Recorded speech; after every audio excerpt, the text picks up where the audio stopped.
Terkait jika nomor jaksa.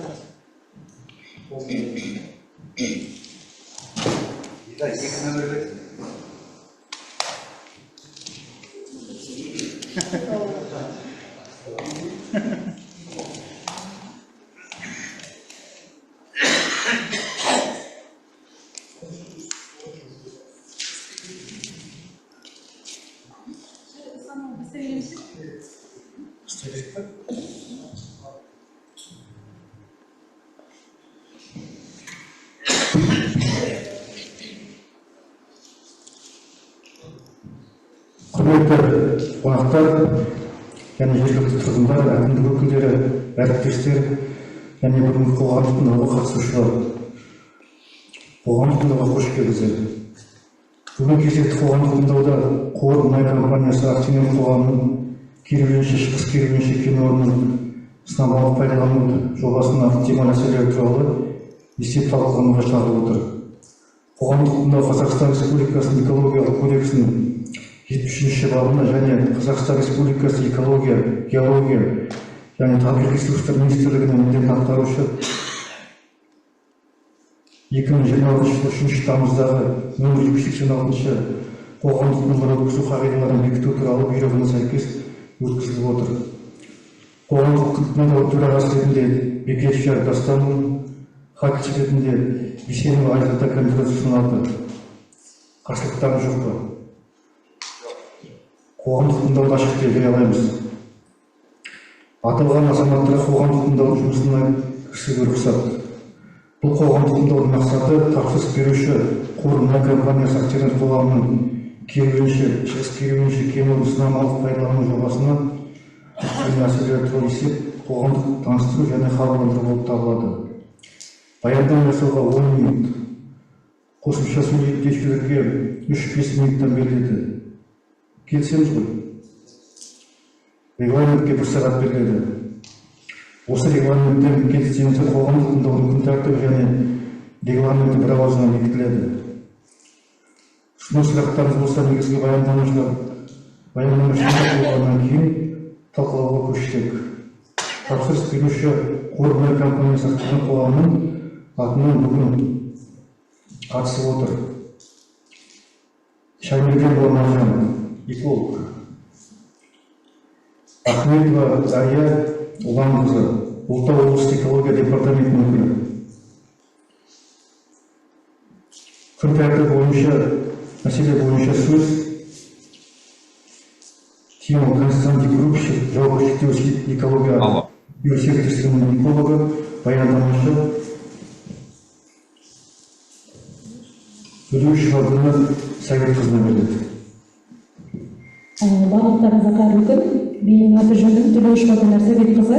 Осы жобалаушы компанияның Тимал консалтингтік компаниясының инженер-экологының сіздердің алдарыңызда жобаға келіп отырмыз. Бүгінгі жобаның атауы керуенші шығыс керуенші кен орнын сынамалық пайдалану жобасына ықтимал әсерлер туралы есеп.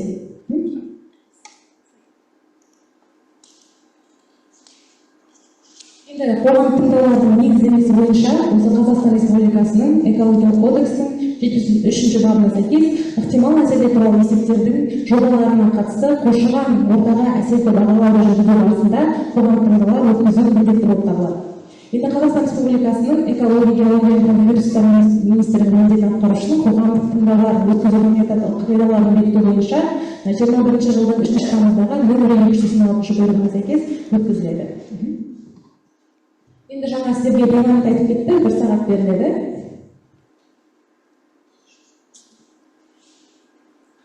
Бұл жерде қысқаша компанияны сіздерге таныстырма ретінде көрсетілген.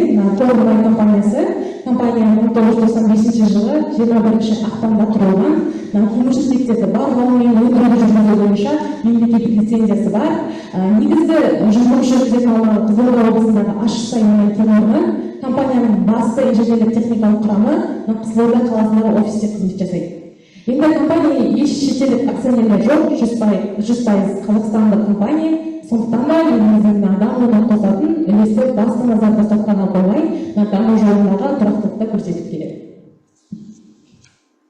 Енді осы қоғамдық тыңдауда бастамастан бұрын жарияланған хабарландырулардың қиындығын көрсетіп отырмыз. Негізгі заңдылықтары бар. Біздер газеттерге, телеканалдарға хабарландыру беру керек және акиматпен жұмыс жүргізуіміз керек. Бұл жерде қай газеттерге жарияланды, екі тілде, қазақ және орыс тілінде телеканалдарда көрсетілген болады. Сонымен қатар бұл жерде енді керуенші киноны көрсетіліп тұр. Келімшарт аумағының геологиялық бөлімінің картасы дейді, қай жерде орналасқан, соны қарап таныстырыңыздар болады. Қызылмен көрсетіп тұрған аумақтың ішінде жұмыс жүргізілетін болады. Көмекпен көрсетілген ол көлік компаниясының территориясы, неге оны көрсетіп қойып отырмыз, қазір ақыры түсіндіретін боламын. Келесі.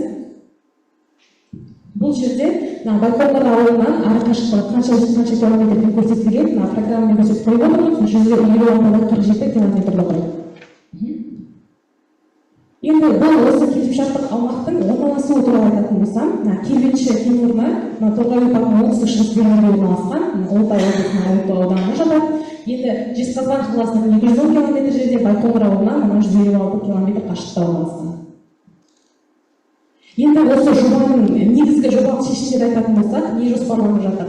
Бұл жерде сынамалық пайдаланудың жобаланған кезінде 10 бірлік ондаманың мөлшерінде бұрғыланған ұңғымаларды консервациядан шығару жоспарланып тұр, яғни баяғыда бұрғыланып қойған консервация жатқан ұңғымаларды жұмысқа енгізу жоспарланып тұр. Бұл жерде 9 ұңғыма атаулары көрсетіліп тұр. Қорғай компаниясынан ШТБ 2-3 және Кар-29, 30-32-33 ұңғымалар. Және де Құмкөл ойылманада көп территорияны көрсетіп қойған картада бір ұңғыма Құмкөл 1 деген ұңғыма жоспарланып тұр. Сонда жалпылама 10 ұңғыманы бұрғыланған ұңғымаларды консервациядан шығару жоспарланып тұр бұл жоба бойынша. Сонымен қатар, сондай-ақ Құмкөл ойылының келімшарттық аумағында бір озық өндіруші Құмкөл 31 деген ұңғыманы бұрғылау көзделіп тұр. Яғни бұл жерде 10 ұңғыманы жаңа консервациядан шығару, бір ұңғыманы бұрғылау жоспарланып тұр. Енді жұмыстың сіздерге ұзақтығы көрсетіліп қойған, әр жұмыстың ұңғыманы пайдалануға беру жаңағы орысша консервация деп айтады, консервацияны шығару кезіндегі әрқайсысына 30 тәуліктен беріледі ұңғымаларға. Сонымен қатар бір ұңғыманы бұрғылау бойынша жаңа көрсетіліп тұрған құрылыс монтаждау жұмыстарына 4 күн, бұрғылау дайындық жұмыстарына 2 күн, бұрғылау бекіту күніне 23 күн, және де пайдалану колониясында сынауын 360 күн, барлығы 389 күнде тәулікті құрайды. Енді бұл экологиялық жоба болғандықтан қоршаған ортаға теріс әсердің қандай көздері болуы мүмкін? Өздеріңіз білесіздер, бұрғылау жерден бұрғылау қондырғылары пайдаланылады. Оған бұрғылау мен оборудован қондырғылардың білдегі энергиямен қамтамасыз ететін дизель генераторлары, сонымен қатар жөндеу жабдықтары, ремонтный оборудование деп айтады ғой, автокөліктер, тағы басқалар жатады. Енді бұл жерде осы жоба аясында жоспарланып тұрған жұмыстардың атмосфераға әсерін бағалау туралы айтатын болсақ, бұл жерде біздер шығарынды көздерді көрсетіп қойып отырмыз, яғни грамм-секунд және де тонна жылына қанша болатынын. Міне консервацияны шығару кезінде жаңа бір ұңғымадан қанша болатынын және 10 ұңғымадан қанша болатынын көрсетіп қойып отырмыз. Міне консервация шығару кезінде бір ұңғымадан 128 тоннаны құрайтын болса, 10 ұңғымадан 281 тоннаны құрайды, яғни бұл әр ұңғымадан өзінің мөлшерлері көрсетіліп қойып тұр. Сынау жұмыстары кезінде жаңа Құмкөл 31-ді бұрғылау және сынау жоспарланып тұр ғой. Сол жерде бұрғылау кезінде 121 тонна, сынау кезінде 275 тоннаны құрайды. Сонымен қатар сынау жұмыстарын бөліп көрсетіліп тұр. Енді бұл жерде жұмыс кезіндегі ластауыштардың шығарулардың барлығы уақытша болып табылады. Себебі олар жаңағы біз көрсеттік қой, осындай тәулік аралығында жұмыс жасайтын болады. Қандай іс-шаралар көрсетілген? Жабдықтың жай-күйінің техникалық талаптарға сәйкестігін анықтау, өндірістік экологиялық бақылау жүргізу жұмыстарын жүргізіп отыру, технологиялық уақыт тәртібін сақталуын бақылау жатады. Енді бұл жоба аясында сумен жабдықтау, су бұру туралы айтатын болсам, енді бұл жерде әр жерде қанша мөлшерде су қолданылғанын көрсетіп тұр. Әдіс-саты кезінде сынау жұмыстары кезіндегі, бұрғылауды сынау кезіндегі, бұрғылау кезіндегі және де жаңағы ұңғыманы консервацияны шығару кезіндегі сулардың мөлшері көрсетіліп тұр. Енді бұл жерде бұрғылау бригадасы мен жұмысшыларды ауыз су шаруашылық қажеттіліктері мен техникалық қажеттіліктер үшін сумен жабдықтау шартқа сәйкес мердігер ұйымдар арқылы жүзеге асырылатын болады. Арнайы су пайдалану қарастырылмаған бұл жобада. Сарқынды сулар арнайы ыдыстарға жіберіледі. Сарқынды деген ашылған сулар, олар жинақталуына қарай шартқа сәйкес мердігер ұйымдарға жіберілетін болады. Жер үсті, жер асты суларына, жер бедеріне су жіберу жоспарланбайды. Яғни келісімшартқа сәйкес мердігер ұйым алып кететін болады.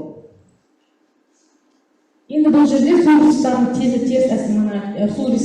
тез әсерін азайту үшін қорғау жөнінде қандай іс-шаралар көрсетіп отыр? Манағы жанар-жағармай материалдарын өзінің арнайы жабдықтарында сақтау, химиялық заттар осы жабдықтарда тасымалдау және сақтау, және де жергілікті жерлерде қалдықтарды жинау және сақтау орындарын ұйымдастыру. Қалдықтар бұл жерде сақталмайды, тек уақытша ғана болады. Жинақталуына қарай мердігер ұйымдармен кетілетін болады. Және де тиісті таңдалған контейнерлерді бөлек болу керек, және де жер асты суларының деңгейі мен сапасын тұрақты бақылауды қамтамасыз ету жатыр. Енді бұл жоба аясында сіздерге қалдықтар туралы айтатын болсам, қандай қалдықтар? Енді бұл бұрғылау болғандықтан бұрғылау шлангтары, бұрғылау ерітінділері, қарапайым ойланған шүберекке дейін есептеп көрсетеміз. Коммуналдық тұрмыстық қалдықтар, ТО деп айтады, электродтар, металл сынықтары. Енді тұтыну қалдықтарын кәсіпорын объекттерінде орналастыру көзделмеген, яғни өндіріс және тұтыну қалдықтары уақытша сақталады контейнерлерде. Жинақталуына қарай Қазақстан Республикасының экологиялық кодекстің 336 бабының 1-ші тармағына сәйкес жаңа қауіпті қалдықтарды қайта өңдеу, залалсыздандыру, кәдеге жарату немесе жою жөніндегі лицензиясы бар мамандандырылған кәсіпорындарға тапсырылады. Бұл жерде консервациядан шығару кезіндегі жұмыстарда шамамен қанша қалдықтар болғанын бұрындығадан 677 тоннаны құрайды. Сонымен қатар бұрғылау жұмыстары кезінде бұрындығы бойынша қанша болатын қажет? Бұрғылау жұмыстары 677, сонымен қатар сынау жұмыстары кезінде көрсетіліп отыр. Және сынау жұмыстарын бөлек қалдықтар мөлшері 74 тоннаны құрайды. Енді бұл жобада ықтимал әсер туралы есеп, әсер етудің факторлары мен төмендету жөніндегі іс-шаралар туралы айтатын болсам, енді физикалық факторлар бұларға жылу электромагнитті шулар болуы мүмкін. Оған электр қуатын аз тұтынатын жабдықтарды қолдану шудың әсерін азайту бойынша іс-шаралар қолданылады. Толыққан өсімдік қабатының ластануы мен бұзылуына, жаңағыдай авариялық түтіндердің алдын алу жою жөнінде жол жүргізушілер өз қозғалысына тыйым салу, сонымен қатар өсімдік жанғырысы бойынша өртке қарсы шаралар жолданыс көлік қозғалысына тыйым салу қарастырылады. Және де жаңғырған әлемі бойынша арнайы қоршаулар салу, учаскелер мен іргелес аумақтардың тазалығын сақтау, түнгі уақытта көлік құралдарының қозғалысын барынша азайту. Енді бұл жерде қоршаған орта компоненттеріне әсері орташа деп бағаланады, барлығы нормаларға сәйкес, және де оның бойынша жергілікті сипатқа ие, яғни бұрғылаулардың технологиялық нормаларға сәйкес келеді. Енді сіздерге қорытындылайтын болсам, жаңағы айтып өткен жобалық технологиялық шешім сақталған жағдайда, жаңағы көрсетілген нормалар сақталған жағдайда, оның қоршаған ортаға әсері айтарлықтай теріс әсер етпейді деп қорытындылауға мүмкіндік береді. Сонымен қатар, жоба жұмыстары әсері жергілікті, төмен және уақытша деп бағаланады. Сонымен қатар, біздер жобаны порталға салған кезде, біздер қатар департамент экология барлығы қарастырады, біздің жобаны онлайн ашық түрде ресурста тұр. Сол жерде әрбір сорын күрделі орындар өздерінің осы жобаның негізінде ұсыныстары мен ескертулерін айтқан болатын. Біз сіздердің алдарыңызда заңдылықтар бойынша айтып отыруым керек. Айтып өтейін, рұқсат етсеңіздер. Бұл жерде су ресурстарын пайдалану және қорғауды реттеу жөніндегі Арал Сырдария бассейн инспекциясы өзінің ұсыныстары мен ескертулерін айтқан болатын. Бұл жерде су кодексінің 112-115 баптарына сәйкес мемлекеттік органдармен және жеке заңды тұлғалар су объектілерін ластанудан, қоқыстанудан, сарқылудан қорғау шараларын қабылдауға міндетті деп көрсетілген. Және де су кодексінің 103 бабы, 120 бабының 1-ші тармағына сәйкес өндірістік қызметі жер асты суларын жай-күйіне зиянды әсер етуін және жер асты суларының мониторинг жүргізуге ластануын болдырмау бойынша шаралар қолдану керек деп көрсетілген. Енді бұл жерде сонымен қатар су кодексінің 120 бабының 5-ші тармағына сәйкес жер қойнауын пайдаланушылар жаңағы операцияларды жүргізген кезде жер асты суларын қорғау жөніндегі шаралар қолдануға, оның ішінде 9-ші тармағындағы пайдалы қазбаларды өндіруге байланысты немесе жер қойнауын геологиялық зерттеу бақылау жұмыстарының сарқылуын, ластануын жер асты суларының алдын алу бойынша шаралар қолдануға міндетті деп көрсетілген. Енді бұл жерде айтатын болсақ, су объектілерінің ластанудан, бірдеңеден сарқылудан қорғауға қатысты барлық талаптары назарға алынып, экологиялық кодекске сәйкес сақталатын болады. Сонымен қатар, бұл жерде су ресурсту пайдаланууда және коргоону реттөө жөнүндөгү көбүлтөр бассейндик инспекциялары да өздеринин ұсыныстары менен манага эскертпелерин айткан болатын. Бул жерде булардын ұсыныстары боюнча мына жерде көрсөтүлгөн каралып отурган учаскелик шекарасында ата суу жер үстү суу үчүн суу коргоо аймактары менен видеолердин белгилөө жобасын әзірлеп, су коргоо аймактары мен видеолер шегинде режимди сактай отырып, кодекстин 116 бабынын 2 тармагына сәйкес калуу чыгара отырып, Алтай облусунун әкимдиги бекитсин деп көрсөтүлгөн. Бул жер койногун пайдалануучу назарына алынды. Сонун катары суу объектилерин астырылган тездетүү сактоодо коргоого камтамасыз этүү технологиялык табигатты коргоо иш-чаралары карастырылуу керек деген. Бул жердеги иш-чаралар суу объекттериндеги асерин, сууга асерин алдын алуу және азайтуу жөнүндөгү осы жобанын 1-2 тараудагы көзделген жер үстү және жер асты сууларындагы 13-ші бетинде көрсөтүлгөн. Сонымен катар бул жерде айтып өтөтүнү Казакстан Республикасынын суу заңнамасы боюнча талаптар менен нормалар толук көлөмдө сакталатын болот. Эсепте арнайы суу пайдалануу карастырылган, жана презентацияда айтып өттүм. Сонымен катар 120 баптын 1-2 және 5 тармактардын талаптары толук көлөмдө эскерилетін және сакталатын болот. Сонымен катар бул жерде Улуу облусунун санитарлык эпидемиологиялык бакылоо департаменти өзүнүн ұсыныстарын эскертпелерин көрсөтүлгөн болот. Бул жерде жер койногун пайдалануучунун назарына алынды. Яғни олар 2020 жылдын 25 тоқсандагы жанагы Казакстан Республикасынын ДСМ 331-деги 2024 жылга буйругуна бекитилген өндүрүшлөр менен тукум калдыктарын жыйнауга, пайдаланууга, колдонууга, залалсыздандырууга, тасымалдауга, сактауга және көрүүгө болгон санитариялык эпидемиологиялык талаптар кагыйдалары көзделип турган кызметтер жүзөгө асыруу кезинде сакталатын болотунун кабарлайбыз. Сонымен катар Улуу облусу боюнча төтенчө жагдайлар департаменти 2 және одан көп облустар сондай стратегиялык объектилер чегинде орунлаштырылатын кауіпті өндірістік объектini салууга, кеңейтүүгө, реконструкциялауга, жаңыртууга, консервациялауга жөнүндө арналган жобалык кужаттамалары жаңы Казакстан Республикасынын өнеркәсиптик кауіпсиздик саласындагы мемлекеттик бакылоо және кадағалоо жөнүндөгү бас мемлекеттик инспектормен немесе орунбасарымен тиесілер деп манага эскертүү тастаган болатын. Бул жер койногун пайдалануучунун назарына алынды. Сонымен катар бул жерде Улуу облусу боюнча экология департаментинин ұсыныстарын эскертүүлөрү бар бул жоба боюнча. Яғни биринчи бул суу кодексинин 26 бабына сәйкес каралып отурган учаскенин белгиленген суу коргоо аймактары менен суу объектилеринин белгилөөлөрүн чекаланып түзгөн жагдайда суу коргоо аймактарынын белгилөөлөрүн орната отырып, суу объектилеринин сыгынан 500 метр чегинде сондай ауыз суу менен жабдыктоого жарамды жер асты сууларын, кен орындууларын және учаскелердин контурларына пайдаланууду реттөө жөнүндөгү манагы бассейндик инспекция менен келишүү кажет суу ресурстарын коргоо деп көрсөтүлгөн. Арнайы суу пайдаланатын болот болсо сууга уруксат алуу керек деп көрсөтүлгөн, уруксат іздөө кажет. Бул жерде 126 баптын талаптары толук көлөмдө эскерилетін болот. Арнайы суу пайдалануу жоспарланбайт.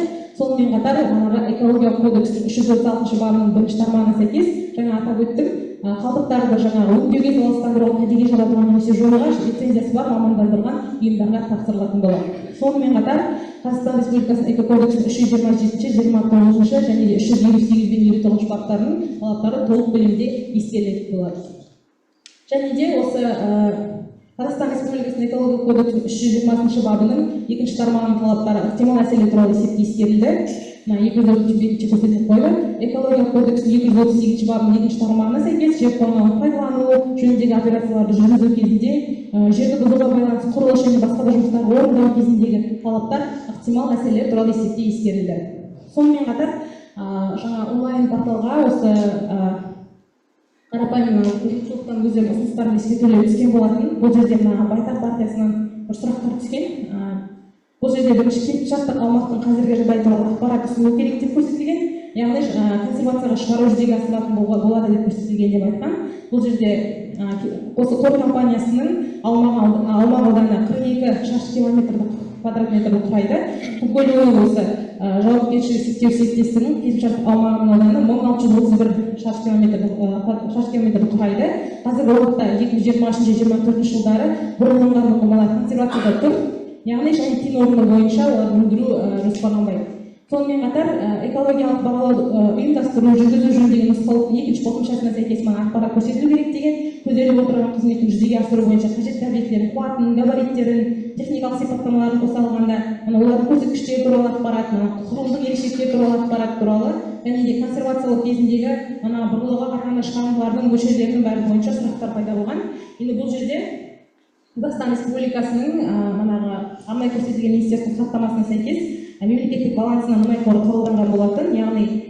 кәсіпкер санаты бойынша геология 1535 мың тонна мұнай алып 306 мың тонна мұнай өндіріледі. Сонымен қатар S2 бойынша 2683 мың тонна мұнай және де 402 мың тонна мұнай өндіріледі. Және S1 плюс S2 деген санат бар, онда геологиялық, онда 4718 мың тонна мұнай өндіріледі. Сынамалық пайдалануға тартылған объектілер физикалық және техникалық сипаттамалары бұрын-бұрынған 10 ұңғыманы консервацияда шығару жоспарланып отыр.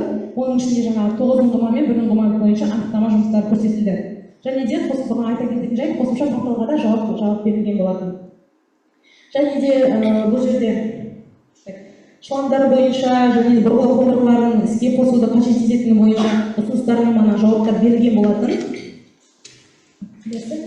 Бұл жерде су ресурстарын әсерді бағалау, әсерді болдырмау үшін азайту жөніндегі шаралар көрсетілген. Енді суға қарсы негізі бар герметикалық бұрғылау, алаңдар орнату, лицензияланған полигондарда бұрғылау шлангын пайдаланған ерітінділерді әкету, бақылау жұмыстары бойынша сұрақтар болған. Техникалық сипаттама көрсетілу керек деген, өлшемдердің орналасуы, ерітінділер мен бұрғылау шлангтардың уақыты жинағыштардың кейіннен кейін жойылуы туралы ұсыныстар сұраған. Бұл жерде оптимал әсері туралы есепте ұсынылған әсердің алдын алу, азайту жөніндегі шаралар бойынша жер қойнауын пайдаланушы үшін ұсынымдық болып табылады, яғни ұсыныс ретінде рекомендациялар ретінде көрсетіледі. Көзделіп отырған қызметті жүргізу кезінде нақты болып табылмайды. Ұңғымаларды консервациялау мен бұрғылаудан кілт дейді, подключ деп айтады, мердігерлік компания жүргізетін болады. Бұрғылау фабриктары бірден арнайы жүктерге тиеліп әкетілетін болады. Автокөлікпен шарт негізінде әкетіледі. Және де бұл жерде осы жоба сатысында жобаларға мемлекеттік сараптама жүргізілгенге дейін шарттар әлі жасалмаған, себебі әлі жоба негізінде бұл жұмыстар әлі жүргізілген жоқ. Алайда су ресурстары бойынша әсер азайту бойынша 1/2 бөлімінде жаңағы шаралар көрсетілген болатын. Және де схемаларда жаңа аталып өтті. Сонымен қатар ұңғымалардың бақылау жүйесі бойынша ақпараттар ұсыну керек. Мұндай ақпараттың бағалау мүмкін емес, ол бойынша ұсынымдарды көрсетілген. Енді бақылау ұңғымаларын болмауына қатысты кен орны жаңа болғандықтан және барлау кезеңінде болғандықтан бақылау ұңғымаларының қоры табиғи түрде жоқ. Сонымен қатар әрбір ұңғыманы қайта консервация жоюдан шығару алдында геофизикалық, гидродинамикалық зерттеулер, тереңдік сынамаларын алу жүргізіледі. Бұл бойынша кен орнының геологиясы бойынша үлкен ақпарат беріледі. Сондай-ақ өнеркәсіптік игеру кезінде белгілі бір ұңғымаларда өнімнің сулануының артылуы байқалса және ұңғыманы пайдалану тиімді болмаса, бұл ұңғыма көкжиектің полизоймен оқшаулаумен бақылау қорына өтетін болады. Осы горизонталды параметрлерді бақылау және су қабаттарымен ашу жүргізілетін болады. Енді жаңағы 4-5 ескертулер түзетілді. Қоршаған ортаға эмиссиялар нормативіне сәйкес келтірілген. АСЕАН бойынша ұсынылған шешімдер жоспарланған қызметті осы кезеңде енгізудің орындалуға болмауына байланысты алынып тасталды. Сонымен қатар ескертудің екіншісі түзетілді, яғни дисперсияны есептеу бойынша жаңағы жобаның 394-ші беттерінде енгізілген. Назарларыңызға рахмет. Егер осы жоба аясында сұрақтарыңыз болса, қойсаңыздар болады.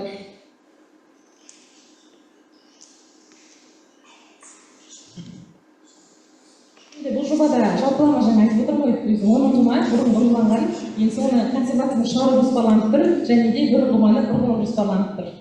Сол бойынша сіздерге жаңа қандай қалдықтар болады, қандай шығарынды көздері болады, қандай нормаларды көрсетіп отырмыз, іс-шаралар қандай болады. Енді осы жоба бойынша сұрақтарыңыз болса, қойсаңыздар болады. Аты жөніңізді айта аласыз ба? Менің есімім Рахмелұлы Еркек Омон.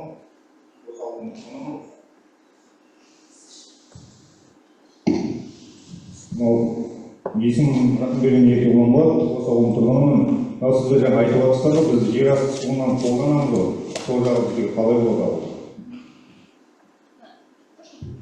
Суды басқа жаққа алуға жүрміз. Жаңа айтып қойып отырмын, біздерде бұл жерде консервацияны шығару деп өзінің арнайы точкалары бар, жер асты суларының әсері болмайды, және іс-шараларды да көрсетіп қойып отырмыз біздер. Сонымен қатар жаңағы су бассейн инспекцияларымен де біздер арнайы хат жіберіп, жаңағы рұқсаттама алған болатынбыз. Енді қалай айтсам болады, іс-шаралар бойынша біздер су қорғау бойынша экологиялық бақылау жүргізетін болады. Жаңа әсері бар ма жоқ па қарап отырамыз. Яғни жобада ұсыныс ретінде көрсетілген болатын, жер асты суларына әсері болмайды. Сұрақтар болса тағы қойсын. Жаңа сіздердің компания жаңа жергілікті өнерлердің дамуына көмектесіп жатырсыздар, Аты жөніңіз ба? Аты жөніңізді айтамын. Илхам Марат жолдың тұрғынымын. Жаңа қарындасымыз жаңа баяндамасында айтып кетті, жаңа өнерлік жерлерге дамуына көмектесеміз деп жатырсыздар. Мысалы, менде екі сұрақ бар. Мысалы, жергілікті жерден жұмыскер аласыздар ма? Бірінші сұрақ. Екінші сұрағыңыз. Екінші сұрақ, мына біз Әлеуметтік көмек сайында, әлеуметтік көмек жерінде дейді, мына сайында біз мына 4 шақырым жерде вокзал бар. Соның сайында қатынас істейді, соның бір алдар істейтін жаңағыдай.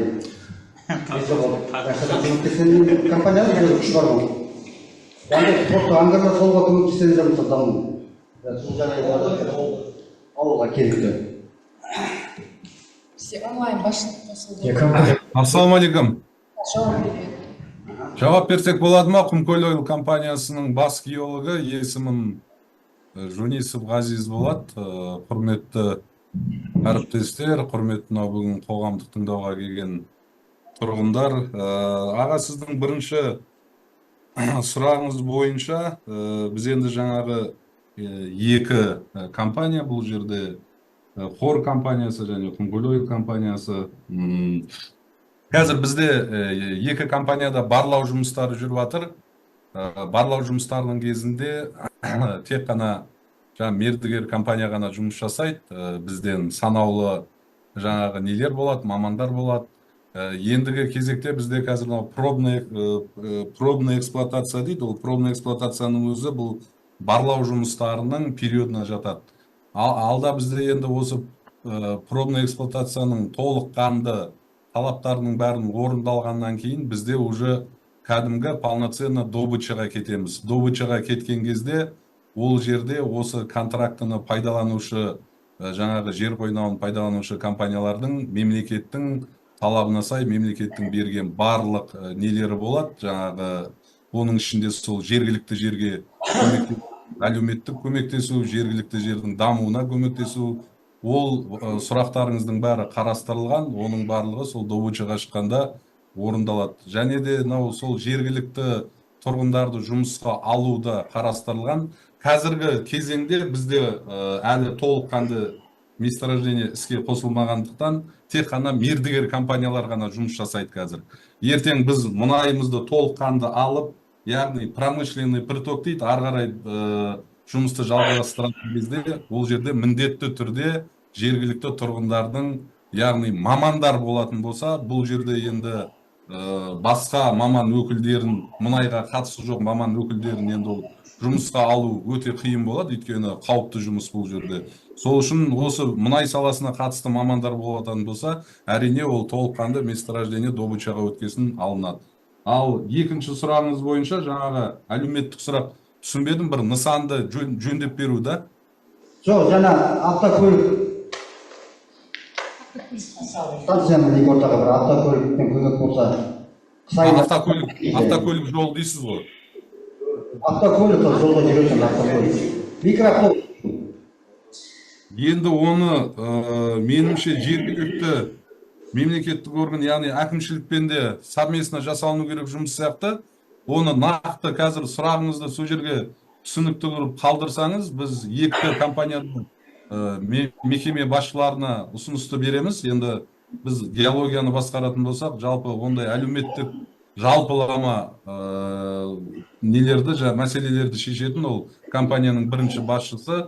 Оны алда толыққанды біздің добычаға кеткен кезде ол мәселені қарастырамыз деп ойлаймын. Шешілетін мәселе жалпы. Үшінші сұрақ бар еді ғой, аңғар, спорттық аңғарлар салып берсеңіздер. Спорттық алаңдар? Қыста. Аға, бізде қазір жаңа осы сұрақтың алдындағы жауабым бойынша қазір мынау барлау кезінде біз әлі толыққанды білмейміз. Қаншалықты мұнай алатынымызды, оны бізге жаңағы не дейді ғой, рентабельный дейді ғой. Ол бізге қазір пайдасы қандай болатын. Бірақ егер біздің толыққанды ертең запасымыз саналып добычаға шыққаннан кейін, онсыз да мынау мемлекет, яғни жоғарыдан бастап, министрліктен бастап, осындай недропользовательдерге қойылатын талап, ол жергілікті жердің дамуына үлес қосу. Оның бәрі қарастырылған. Алдағы кезеңде Құдай қаласа добычамыз үлкен болып, мұнайымыз көп болып жатса, ол обязательно орындалатын нәрсе. Ол жергілікті неге жаңағы социальный развитияға төленетін, яғни көмектесетін сұрақтардың барлығы қарастырылған. Бізге тек қана қолдау беріп, қазір жұмыстарың оңынан болсын деп, ары қарай жаңағы күш алып кететін демеп отырсаңыздар, оның бәрі келешекте шешілетін мәселе. Сұрақтарыңыз бар ма? Қойса сұрақтар беріңіз болса.